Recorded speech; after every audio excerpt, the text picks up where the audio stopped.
Le të shqyrtojmë fjalën e Perëndisë me predikimin e titulluar Shenja për t'i shpëtuar fatkeqësive dhe paralajmërimi. Sot, le të shqyrtojmë së pari një pyetje thelbësore. Pse Perëndia shënon në Bibël një shenjë për t'ju shpëtuar fatkeqësive dhe pse na jep një mesazh paralajmërues përpara se të ndodhin këto ngjarje?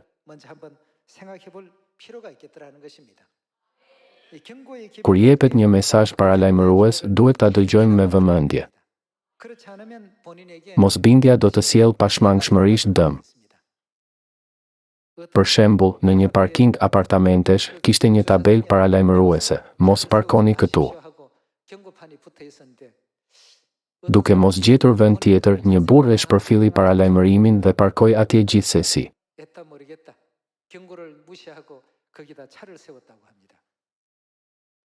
Megjithatë, kur doli në mëngjes për punë, e gjeti makinën të mbuluar e njollosur nga hurmat e pjekura që i kishin rënë sipër. Vetëm atëherë e kuptoi arsyen e paralajmërimit, por çdo bi kishte pendimi i tij. Ishte tashmë tepër vonë. Prandaj, ju desh të shkonte në punë me makinën, me çatin e parakolpin të mbuluar me hurma. Kjo histori na mëson se kur jepet një paralajmërim, gjithmonë ka një arsye të rëndësishme. Në të kaluarën, edhe izraelitët morën paralajmërime të tilla disa herë. Etërit tanë të besimit u avun veshin paralajmërimeve dhe me hir zbatuan vullnetin e Perëndisë. Por jo hebrejt i përqeshën mesazhe të tilla. Si rezultat, në kohën e Noeut, i gjithë njerëzimi humbi, dhe në kohën e Lotit, populli i Sodomës dhe i Gomorës u shkatërrua plotësisht. Zoti nuk përfshiu asnjë fjalë të panevojshme në Bibël. Për çfarë qëllimi thot Bibla se janë shkruar ato? Fjalët e Perëndisë janë shkruar për shpëtimin ton. Ai nuk regjistron asgjë të panevojshme atë palidhur me shpëtimin ton. A do të kishte nevojë të vendosej një paralajmërim në një vend ku nuk ekziston rreziku? Për shembull, një tabelë paralajmëruese për hurmat që bien, vihet për të parandaluar një incident për dikë që parkon makinën.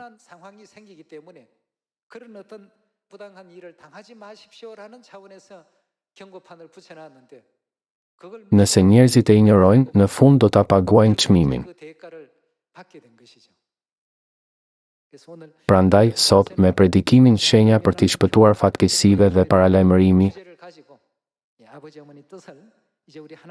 le të kërkojmë në Bibël vullnetin e atit dhe nënës. Duke qenë se profetët na kanë paralajmëruar prej mijëra vjetësh, le të shqyrtojmë përmes Biblës, cili duhet të jetë qëndrimi ynë i besimit ndaj këtyre paralajmërimeve në epokën e frymës së shenjtë. Le të shqyrtojmë së bashku mësimin në një i mbretërve, kapitulli 13, vargu 11. Në Bethel banonte një profet plak. Bitë e tij shkuan e treguan tërë atë që njeriu i Perëndisë kishte bërë atë ditë në Bethel, dhe i treguan atit të tyre fjalët që ai kishte thënë mbretit. I ati pyeti ata: "Nëpër çfarë rruge iku?" Ç'është e vërteta, bitë e tij e kishin parë nëpër çfarë rruge kishte shkuar njeriu i Perëndisë i ardhur nga Juda. Atëherë ai u tha bijve të tij: "Më shaloni gomarin." I shaluan gomarin dhe ai hipi mbi të. E ndoqi njeriun e Perëndisë dhe e gjeti ulur në një lis dhe i tha: "A jeti njeriu i Perëndisë që ka ardhur nga Juda?" Ai ju përgjigj: "Jam unë." Atëherë profeti plak i tha: "Eja në shtëpinë time për të ngrënë diçka." Por ai u përgjigj: "Nuk mund të kthehem prapa as të vi me ty, nuk mund të ha bukë dhe të pi ujë me ty në këtë vend. Sepse Zoti më ka thënë, ti atje nuk do të hash bukë as do të pish ujë, dhe nuk do të kthehesh nëpër rrugën e përshkuar kur shkove." Zoti i dha një paralajmërim të qartë. Kishte një arsye të veçantë për këtë. Perëndia nuk jep paralajmërime pa arsye vetëm për të na frikësuar. a thjesht për të treguar fuqinë dhe madhështinë e tij. Perëndia e urdhëroi të mos e bënte këtë, por le të shohim se çfarë ndodhi. Vargu 18. Tjetri i tha, edhe unë jam profet si ti, dhe një engjëll më ka folur nga ana e Zotit, duke thënë: Mere me vete në shtëpinë tënde që të haj bukë dhe të pi ujë. Por ai gënjente. Kështu njeriu i Perëndis u kthye prapa bashkë me të dhe hëngri bukë në shtëpinë e atij dhe pi ujë. Ndërsa ishin ulur në tryez, fjala e Zotit ju drejtua profetit që e kishte kthyer prapa. Dhe ai i thiri njeriu të Perëndis të ardhur nga Juda, duke thënë: Kështu flet Zoti, meqense se nuk ju binde urdhrit të Zotit dhe nuk respektove porosinë e Zotit, Perëndis tënd, që të kishte dhënë. Por u ktheve prapa dhe hëngre bukë e pive ujë në vendin që Zoti të pati thënë: Mos ha bukë e mos pi ujë, kufoma jote nuk ka për të hyrë në varret e prindërve të tu. Kur mbaroi së ngrëni dhe së piri, profeti që e kishte kthyer prapa i shaloi gomarin. Kështu ai u nis, por një luan i doli rrugës dhe e vrau. Kufoma e tij u hodh në mes të rrugës, ndërsa gomari i qëndronte afër dhe vetë luani mbeti pranë kufomës. Disa njerëz kaluan andej dhe pan kufomën të hedhur në rrugë dhe luanin që rrinte afër kufomës. Ata shkuan dhe e treguan këtë gjë në qytetin ku banonte profeti Plah. Sa e dëgjoi profeti që e kishte kthyer prapa, ai tha: Është njeriu i Perëndis që nuk ju bind urdhrit të Zotit. Për këtë arsye Zoti e ka lënë në kthetrat e një luani që e ka shyrë dhe vrarë, sipas fjalës që kishte thënë Zoti. Siç shohim në këtë fragment, ka një mesazh paralajmërues që Perëndia i dha njeriu të Perëndis kur zbriti në Bethel. Por, me që nuk ju bind atij mesazhi paralajmërues, pasoja ishte se një luan e takoi dhe e vrau, dhe trupi i tij u la i hedhur, një fund vërtet i pafall. Na mësohet se çdo gjë e shkruar në të kaluarën u regjistrua për ne. Prandaj, duhet të ndalemi e të mendojmë, pse janë regjistruar rrëfime të tilla në Bibël? Ç'pasoja lindin kur nuk i pranojmë siç duhet paralajmërimet që na ka dhënë Perëndia? Perëndia nuk i la këto regjistrime për të na trembur. Brenda çdo paralajmërimi që na jep Perëndia, gjithmonë ekziston vullneti i tij për të na mbrojtur. Burri në histori duhej të shkonte në punë me një makinë të shkatëruar nga hurmat e rëna kur shpërfilli një paralajmërim. Po kështu, njeriu i Perëndis solli mbi vete tragjedinë e shyrjes nga një luan kur shpërfilli një paralajmërim.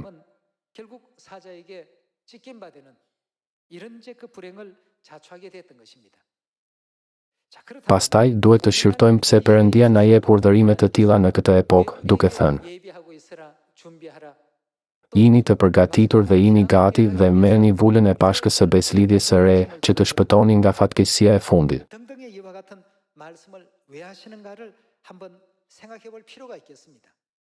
Pse do të na dërgonte ai një mesazh të tillë paralajmërues?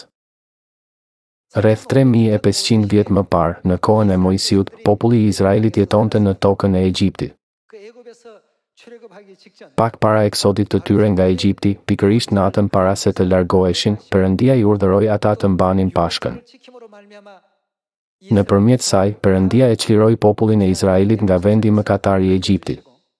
Megjithatë, për egjiptianët, Perëndia e caktoi atë ditë si një ditë shkatërimi, në të cilën ai do të godiste të gjithë të parlindurit e tyre. Në atë kohë, Perëndia bëri një premtim specifik. Premtimi ishte se nëse gjaku i qengjit të Pashkës lyhej në maj e anët e dyerve, atëherë, pavarësisht shtëpisë, qoftë një egjiptiani apo izraeliti, çfarë do të ndodhte? Fatkeqësia do të kalonte tej. Megjithatë, Perëndia tha se çdo shtëpi pa gjak do të prekej, edhe nëse do të ishte shtëpia e një izraeliti. Si u përgjigj populli i Izraelit këtij paralajmërimi? Të gjithë e pranuan dhe bën përgatitje. Në çdo shtëpi izraelite u therr një qengj dhe gjaku i tij u lye në anët dhe në majt të kornizave të dyerve. Po egjiptianët, Asnjë nga familjet e tyre nuk e bëri këtë. Me fjalë të tjera, ndryshimi qëndronte midis izraelitëve që e pranuan paralajmërimin dhe egjiptianëve që nuk e morën seriozisht mesazhin e paralajmërimit. Le të kthehemi shkurtimisht te ajo histori e 3500 viteve më parë për të parë rezultatin. Ndërsa e bëjmë këtë, le të reflektojmë edhe një herë mbi providencën e Perëndis, i cili e theksoi kaq shumë pashkën për të na kursyer nga fatkeqësitë edhe në këtë epokë. Le të shqyrtojmë së bashku fjalët në Eksodi, kapitulli 12, vargu 11. Do ta hani në këtë mënyrë, i ngjeshur, sandale mbathur dhe me bastunin tuaj në dorë. Do të hani me nxitim, se është pashka e Zotit. Atë natë unë do të kaloj nëpër vendin e Egjiptit dhe do të godas çdo të parlindur në vendin e Egjiptit, qoftë njeri apo kafshë, dhe do t'i jap hakun gjithë perëndive të Egjiptit. Unë jam Zoti. Kjo është skena ku Perëndia dha një paralajmërim, apo jo? Dhe gjaku do të jetë për ju një shenjë mbi shtëpitë ku ndodheni. Kur unë të shoh gjakun do të kaloj tutje, dhe nuk do të ketë plag mbi ju për t'ju shtukur, kur të godas vendin e Egjiptit. Ajo ditë do të jetë për ju një ditë për t'u mbajtur mend dhe ta kremtoni si festë kushtuar Zotit. Do ta kremtoni nëpër kohëra si ligj të përjetshëm. Ai urdhëroi ata ta festonin atë për brezat që do të vinin. Le të kalojmë te vargu 21. Mojsiu, pra, thiri gjithë pleqtë e Izraelit dhe u tha atyre: Shkoni dhe merrni qengja për ju dhe për familjet tuaja dhe flijoni pashkët. Pastaj do të merrni një tufës hisopi, do ta ngjyeni në gjakun që është në legen dhe me gjakun që është në legen do të spërkatni arkitraun dhe të dy shtalkat e dyerve. Dhe asnjë prej jush nuk do të dalë nga dera e shtëpisë së tij deri në mëngjes. Sepse Zoti do të kaloj për të goditur egjiptasit, po, kur do të shoh gjakun mbi arkitraun dhe mbi dy shtalkat, Zoti do të kaloj më tej derës dhe nuk do ta lejoj shkatëruesin të hyjë në shtëpitë tuaja për t'ju goditur. Zbatojeni, pra, këtë si një porosi të përjetshme për ju dhe për bijtë tuaj. Kur të hyni në vendin që do t'ju jap Zoti, siç e ka thënë, zbatoni këtë rit. Kur bijtë tuaj do t'ju pyesin, ç'kuptim ka ky rit për ju? Ju do t'u përgjigjeni, kjo është flija e pashkës së Zotit, që kaloi te shtëpive të bijve të Izraelit në Egjipt, kur goditi egjiptasit dhe i fali shtëpitë tona. Dhe populli u përkul dhe adhuroi. Çfarë bën ata? Ata ndoqën saktësisht atë që Perëndia i kishte udhëzuar. Atëherë bijtë e Izraelit shkuan dhe vepruan ashtu. Ata bën ashtu si i kishte urdhëruar Zoti Mojsiun dhe Aaronin. Asnjë person i vetëm nuk u dëmtua në vendet ku ata e pranuan dhe vepruan sipas mesazhit të paralajmërimit. Le të kalojmë te vargu 29. Prandaj ndodhi që në mesnatë Zoti goditi tërë të parlindurit në vendin e Egjiptit, që nga i parlinduri i Faraonit që rrinte mbi fronin e tij, deri te i parlinduri i të burgosurit që ishte në burg, si dhe çdo pjellë e parë e bagëtive. Kështu Faraoni u ngrit natën, ai me gjithë shërbëtorët e tij dhe gjithë egjiptasit. Dhe u dëgjua një klithmë e madhe në Egjipt, sepse nuk kishte shtëpi ku të mos kishte një të vdekur. A mbeti edhe një shtëpi e vetme e paprekur? Asnjë shtëpi nuk u kursye. Kjo ndodh kur dështojmë të pranojmë mesazhin e paralajmërimit. Kur Perëndia solli shkatërim në të gjithë Egjiptin duke mos lënë asnjë shtëpi të paprekur nga vdekja, Faraoni nuk mund t'i mbante më izraelitët robër. Atë natë, ai thiri Mojsiun dhe Aaronin dhe u tha: Merrni të gjithë njerëzit tuaj dhe ikni.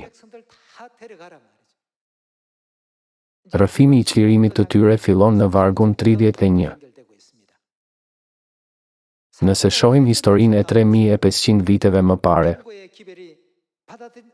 kontrastin mes Goshenit, ku izraelitët që pranuan paralajmërimin banonin, dhe rajoneve të tjera të Egjiptit ku ai u refuzua. Atëherë kuptojmë se nuk mund ta neglizhojmë çështjen e gjykimit përfundimtar që Perëndia do të sjellë mbi njerëzimin në këtë epokë. Në çdo epokë duhet t'i kushtojmë vëmendje mesazhit paralajmërues. Megjithatë, çfarë do të ndodhte nëse do të fillonim të përgatiteshim vetëm pasi katastrofa të kishte filluar të ndodhte? Deri atëherë do të ishte tepër vonë. Për këtë arsye, si e përshkruan libri i 1 Thesalonikasve ardhjen e Zotit, Ai do të vijë pa pritur befas si një hajdull. Nëse do ta kishim pritur, do të ishim përgatitur. Siç është shkruar, nuk e dini në cilën orë do të vijë Zoti juaj. Ai do të vijë pa pritur si një hajdull. Atëherë, cila do të jetë pasoja? Njerëzit do të jenë të papërgatitur sepse nuk e besuan dot. Ndonë se Zoti ka dërguar paralajmërimin e tij për mijëra vjet, ka ende nga ata që refuzojnë ta pranojnë. Ata thonë, e njëjta histori e vjetër. A nuk këtë predikon gjithmonë pastori? Thënë thjesht, për ata që e shpërfillin fjalën e Perëndisë kështu, do të lindin probleme, edhe nëse janë populli i Izraelit. Siç e pam në një i mbretërve, edhe njeriu i Perëndisë që shkoi në Bethel u përball me një katastrofë të tmerrshme, sepse nuk ju bind paralajmërimit të Perëndisë. Sot, ndërsa pyesim, pse ka shkrime të tilla në Bibël? Shpresoj të shqyrtojmë me kujdes mesazhin paralajmërues të Perëndisë për këtë epokë përmes një Thesalonikasve kapitulli 5. Le të shohim një Thesalonikasve kapitulli 5 vargu 1. Sa për kohët dhe për stinët, vëllezër, nuk keni nevojë që t'ju shkruaj. Sepse ju vetë e dini shumë mirë se dita e Zotit do të vijë si një vjedhës natën. Sepse, kur thonë, çfarë po thonë ata? Paqe dhe siguri. A do të thotë kjo se mund të parashikohet apo jo? Në një kohë të tillë, kur ka paqe dhe siguri dhe nuk ka shenja fatkeqësish, atëherë një shkatërim i papritur do të bjerë mbi ta, ashtu si dhimbjet e lindjes të gruas shtatzën. A paralajmërojnë dhimbjet e lindjes para se të vinë? Vinë papritur, apo jo? Një grua mund të jetë ulur për darkë dhe në çastin tjetër po e çojnë me urgjencë në spital.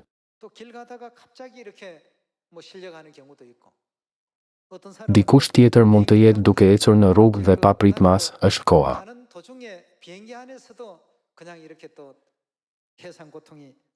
Madje ka edhe lajme për gra që lindin fëmijë në aeroplan, diku lart mbi rreth.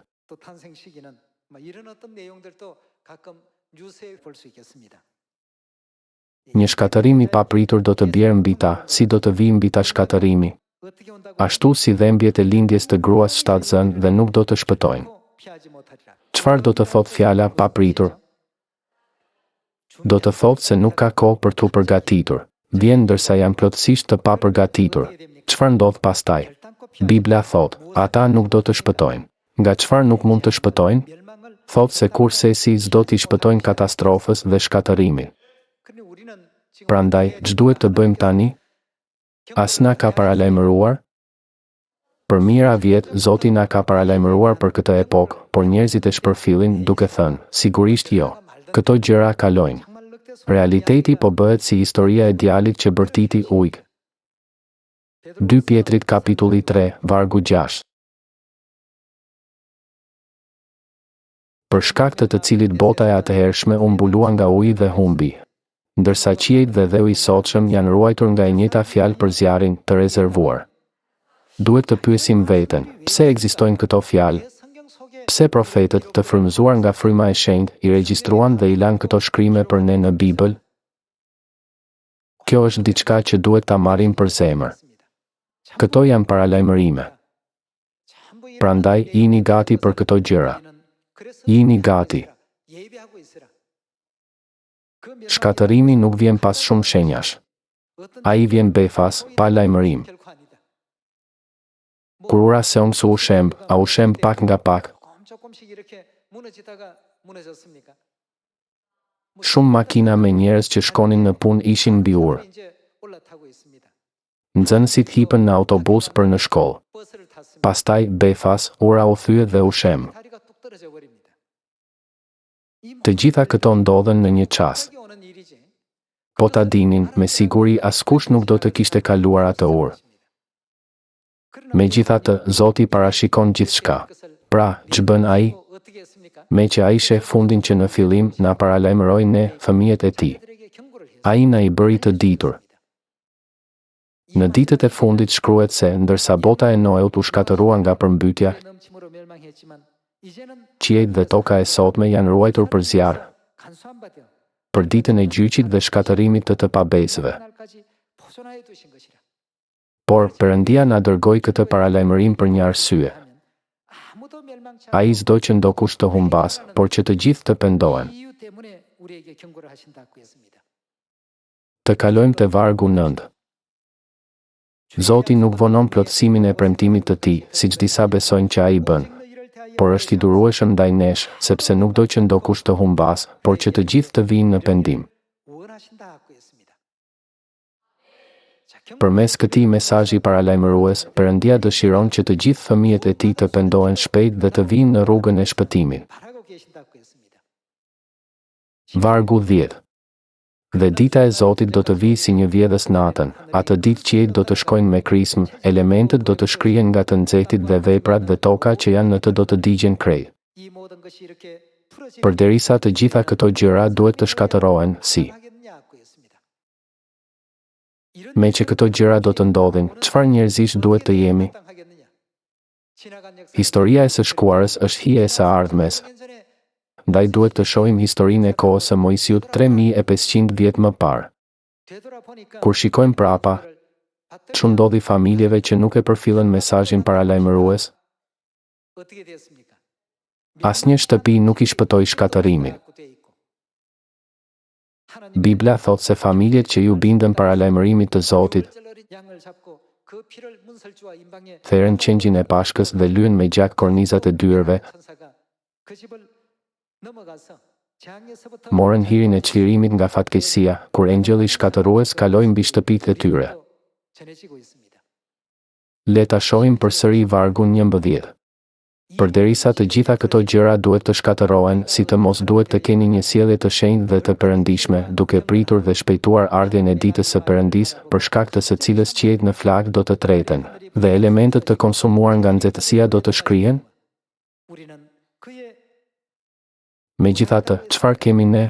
Ne kemi premtimin e Perëndis, por ne, sipas premtimit të tij, presim qiej të rinj dhe tokë të re, në të cilët banon drejtësia.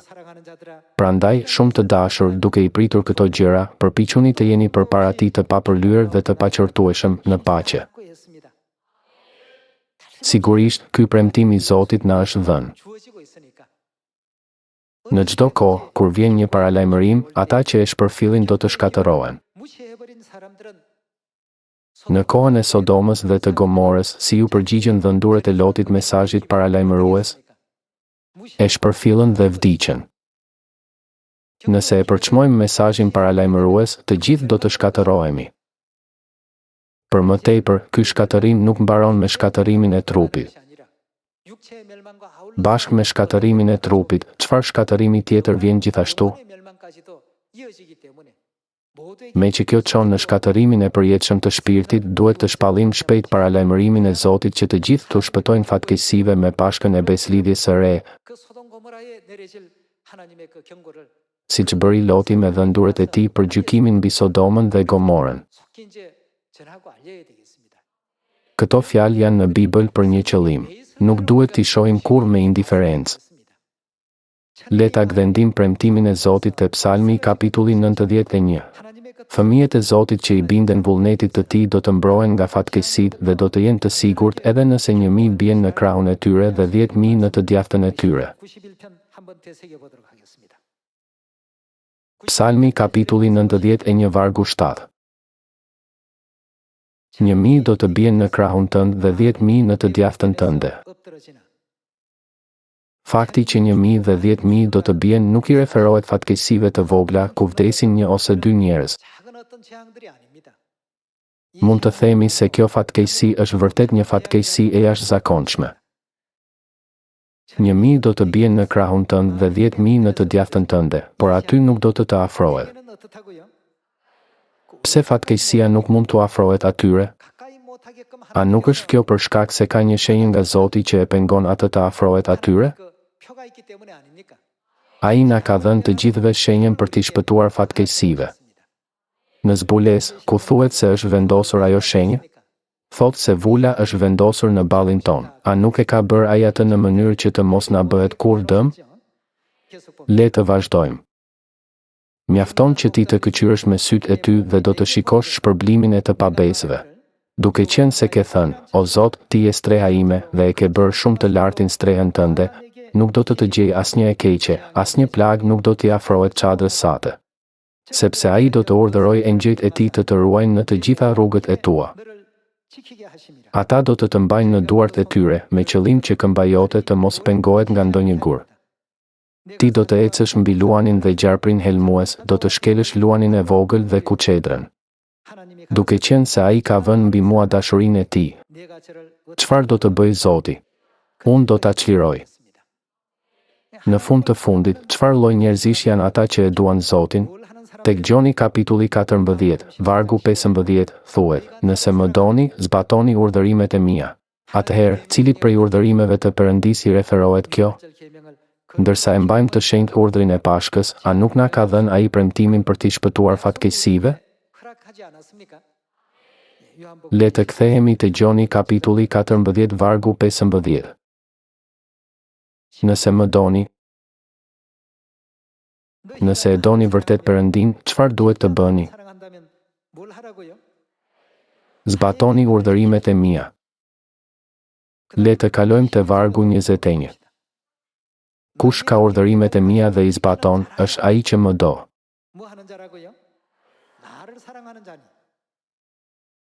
Sipas këtyre dy vargjeve, kë e do vërtet një person kur ai ose ajo i zbaton urdhërimet e Perëndis?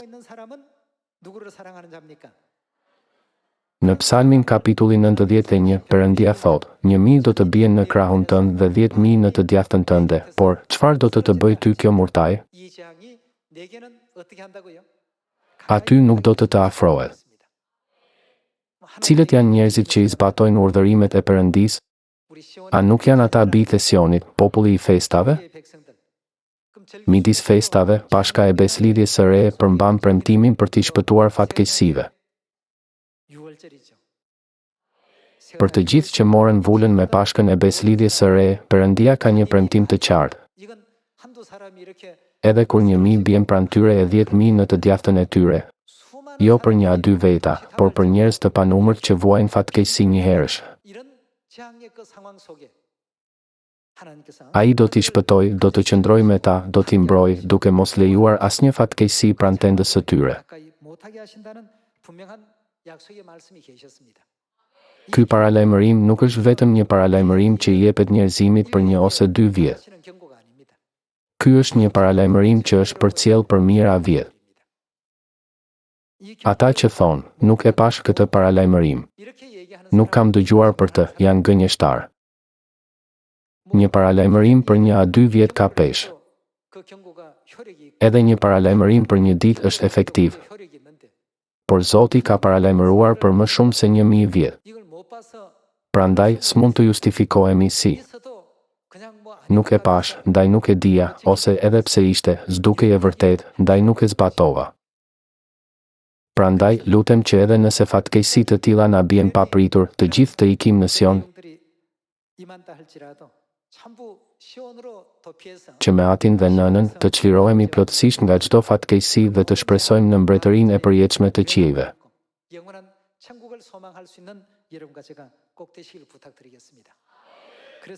Kjo është arsyeja pse Perëndia thot në fragment, me qenë se ai më do mua, unë do ta shpëtoj. Cila është, pra, prova e sigurt se e duam Perëndin? A nuk gjendet kjo në urdhërimet që po i zbatojmë tani? Jezusi tha, nëse më doni, zbatoni urdhërimet e mia, dhe kush ka urdhërimet e mia dhe i zbaton, është ai që më do. Në këtë mënyrë, Jezusi bëri dallimin midis atyre që e nderojnë atë vetëm me buzë duke thënë, të dua, dhe atyre që e duan atë me zemër të sinqertë, madje edhe pa fjalë. Atëherë, ku është pikërisht vendi ku mblidhen këta njerëz, është Sioni vendi ku festohen festat e Perëndis. A nuk është kisha jonë e Perëndis, është Sioni ynë që ekziston në të gjithë botën. Në Sion mbahen festat e bekuara dhe adhurimi i Shabatit në hirin e madh të Perëndis. Duhet t'i vëmë veshin paralajmërimit të sigurt të Zotit. Ju lutemi, merrni parasysh rezultatin që ju dha izraelitëve pasi morën fjalën e Perëndis nëpërmjet Mojsiut 3500 vjet më parë. Bibla shënon, ata bën ashtu si I kishte urdhëruar Zoti Mojsiun dhe Aaronin. Sot, ju kam përcjell atë që Zoti ka urdhëruar. Prandaj, edhe ne duhet të ikim në Sion sipas mësimeve të Perëndisë. Besoj se duhet të bëhemi ata që kremtojnë me hir festat e shenjta të jetës në Sion, mbi të cilat Perëndia do të derdhë bekimet e Tij. Faleminderit shumë.